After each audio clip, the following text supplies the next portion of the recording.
We are on to Saturn now. So Saturn rules Saturdays, and it is a what they call an airy planet. So it's a cold planet, and wherever it sits in your chart, you're bound to feel a little bit of lack in that department. The good thing is with Saturn, it's the planet that if you work hard and give it what it wants from you, it will give you the fruits of that house or whatever it rules in your chart. So it is an amazing planet. I think it's it does get a lot of bad rap because it is like its glass is always half empty. But really, I think if you work with Saturn, you'll be very surprised how good things can be. So Saturn rules longevity, death, illness, rules discipline, hard work, lack, restrictions, old people, setbacks, aging process, hardships, any form of order, foundations, really good foundations if you got good Saturns, to build on. Rules depression, handicapped people, servants, any form of service or service jobs.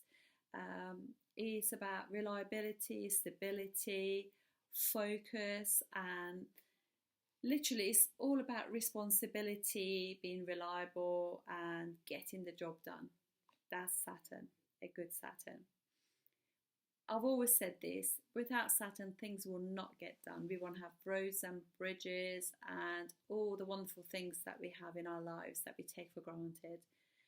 And once you work with it, you do progress. You progress and you grow. It rules Capricorn and Aquarius. So Capricorn is the 10th house of career and karma. So it is actually deals with the karma we have to pay in this lifetime, and it's an accountant for the karma that we're collecting for the next life. So yeah, makes you definitely focus on your karma, that's for sure.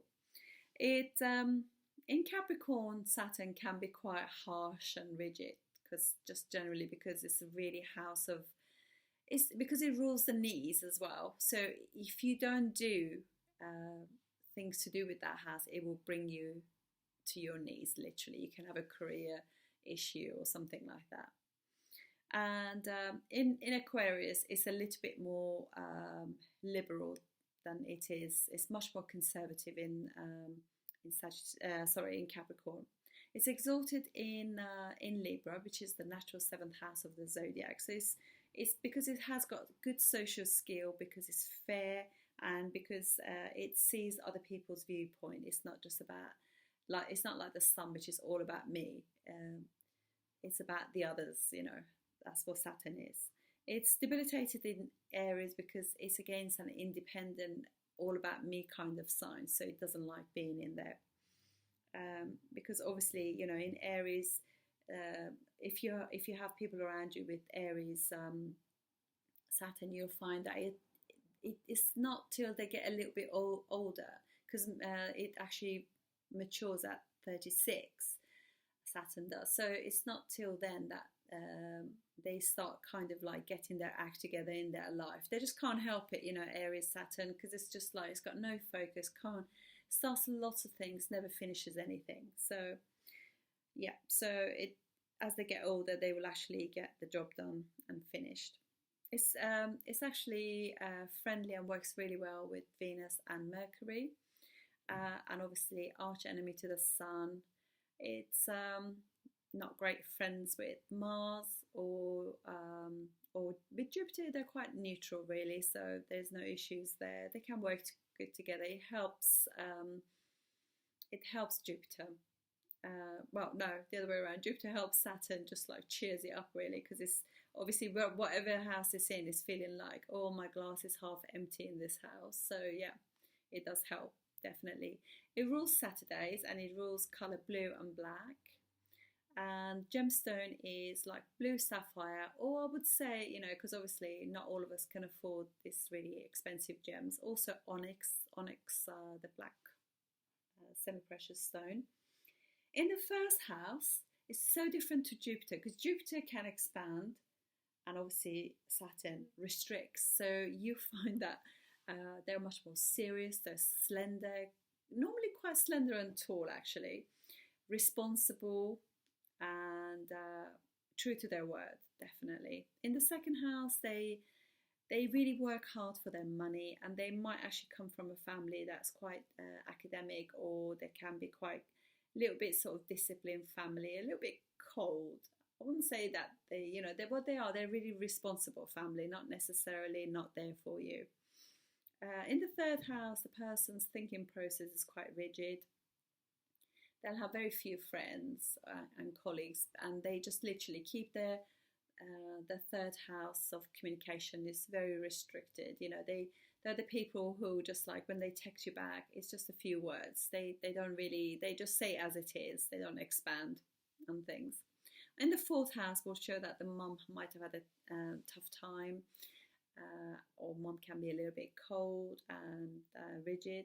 In the fifth house, they can have children later in life. In the sixth house, it is pretty good in the sixth house because it can deal with debts and things like that quite well. But also it can cause some health issues, like because Saturn also rules like your bone structure. So you could have issues with knees, knees and sort of like calves, because that's what it rules as well. So structure and teeth as well.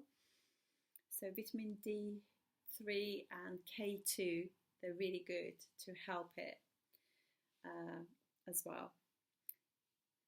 And that will also go for the sun as well, because sun also rules the bones too.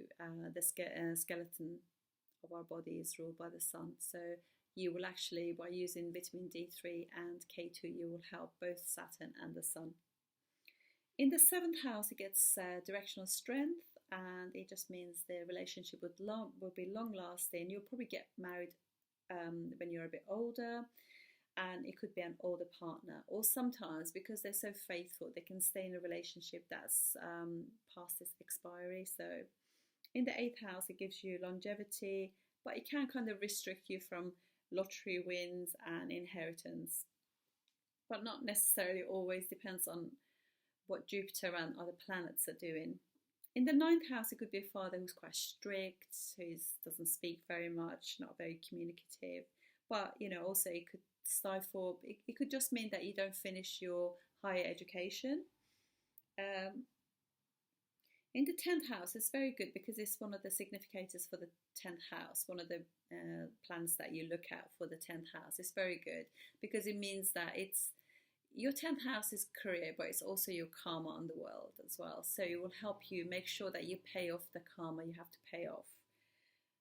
In the 11th house, you probably don't belong to many groups and networks, but the ones that you do, you're very close to them, very sort of loyal, because it really is a loyal planet. So in the 12th house means poor sleep, and just generally a bit hard on yourself as well. So you can't sleep, you're just like making yourself feel even worse by overthinking it, overdoing it as well.